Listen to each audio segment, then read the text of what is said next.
Feed that growing young man.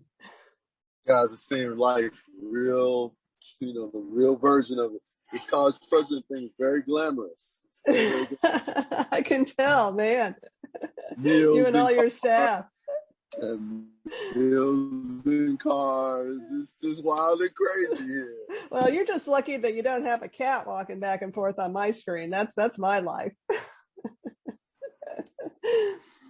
So how do you identify these other colleges that want to walk in your path? I mean, it can't be easy. I mean, honestly, mostly people reach out to us. Okay. I may look at places where we go, I'll look at places where we will want to expand and we'll open up a Paul Quinn branch. But by and large, it's people approaching us. Okay. And, we don't take everyone. Yeah. Yep. Right? Yep. Yeah, absolutely. And what's your vision for the consortium? How will it grow? What will it do? I tend to have universities all over the world. Right? Like this model. When I created the model with the understanding that this is another pathway in higher education, has been underexplored. It speaks to a need. It acknowledges and meets people where they are. And I built it to be replicated. Yeah. At any type of college. Yeah. But also understanding that the definition of a work college was too restrictive, and eventually we'd have to come back and change it. Yeah. Yep. And do you imagine that it'll be members of the consortium will be new colleges that are sort of like, changing their whole model, or will it be existing colleges that are sort of adding on a piece to what they do? I mean, I'm open. One of the things, the reason we've been so successful is we are ruthlessly committed to being opportunistic. Yeah. Right? Like, we have a goal, but we are very malleable about how we accomplish that goal, as long as it does not involve lying, cheating, and stealing. Mm-hmm. That's how you're going to adapt. That's how higher ed institutions will survive, right? Yeah. Well, but we're not interested in surviving. We're only interested in thriving. Thriving. Yeah. Yep. Now, you mentioned the Plano, Texas, or branches of Paul Quinn. You all expanded into Plano, Texas. What does that look like? So it's another campus. There's a group of students there. Yeah, no. So we have pioneered the campusless campus model because building campuses is just too expensive. So you have all that overhead. You're tied to a particular location. And listen, we would never, ever pick the location that our primary campus is in if we were picking a campus location. There's bad transportation, there's no amenities. I love the people in that neighborhood, but it doesn't make sense. So why do that to yourself? Why not be flexible?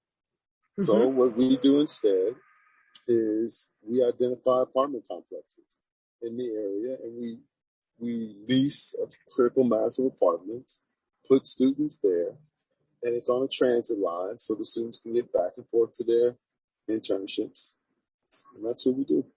Okay. And do they come back to, where do they take their classes then? Are they online classes? Well, we were always using the hybrid model because of the work program prior to the pandemic. But sometimes our professors would go out there. We'd use space in the internship locations where the students were working. Sometimes we use public libraries. Okay. It can be anywhere. Yeah.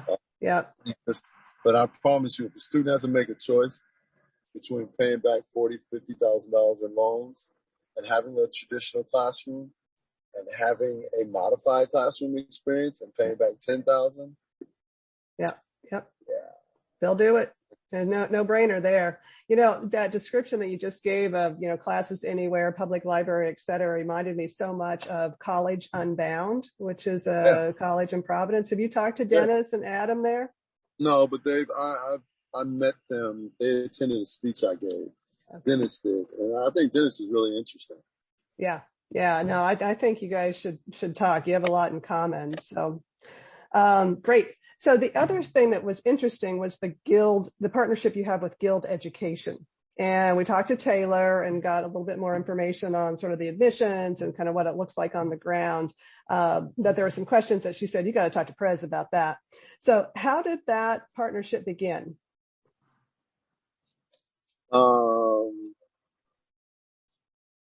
Do you want the off the record explanation? Yeah, that'd be awesome. The... I would love that. And also, just to let you know, you will get a chance to review a draft of the case study. So if I put anything in there that should not be in there, you just tell me and I'll take it out. How's that? So here's what happened.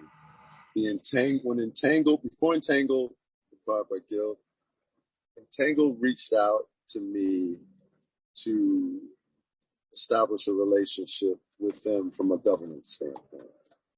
And then they disappeared. And then they come back and call us a day before they announce that they're merging with Guild, and tell me that they want Paul Quinn to be a partner with them, and that they're going to, all this stuff. Yeah, big announcement. Yeah, that's how it came to be. Because folks knew they hadn't quite done right. Yeah. Yeah. Okay. Yeah. So do you feel that's okay? You feel it's a good partnership? Or it's just kind of like, gonna go through with this one here? I feel like it presented, well, first of all, I think Guild's a pretty cool idea.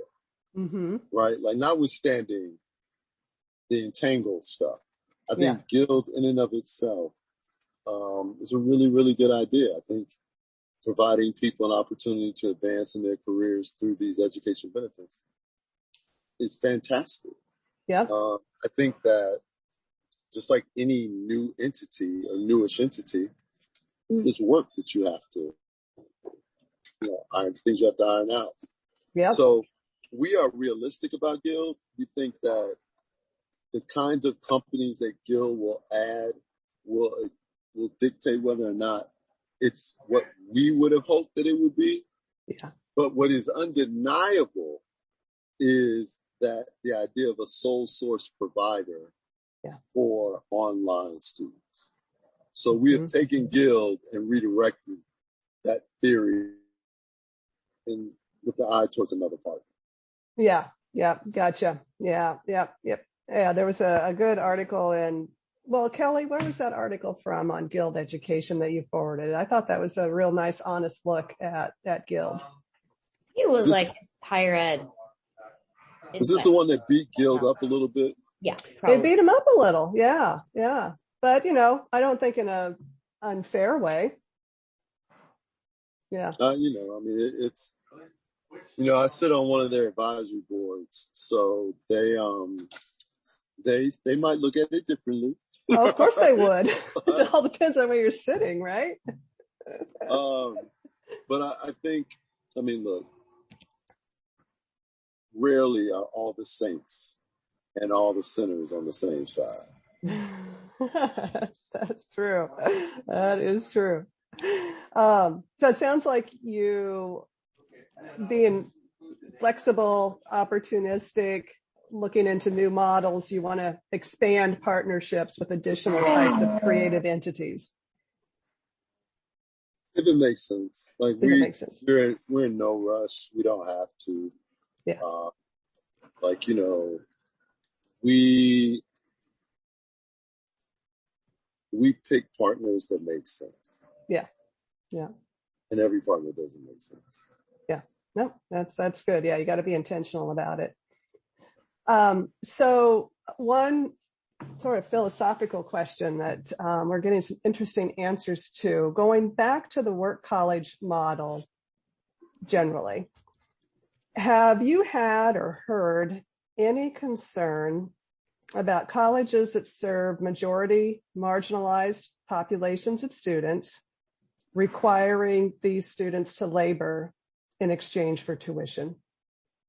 particularly formerly enslaved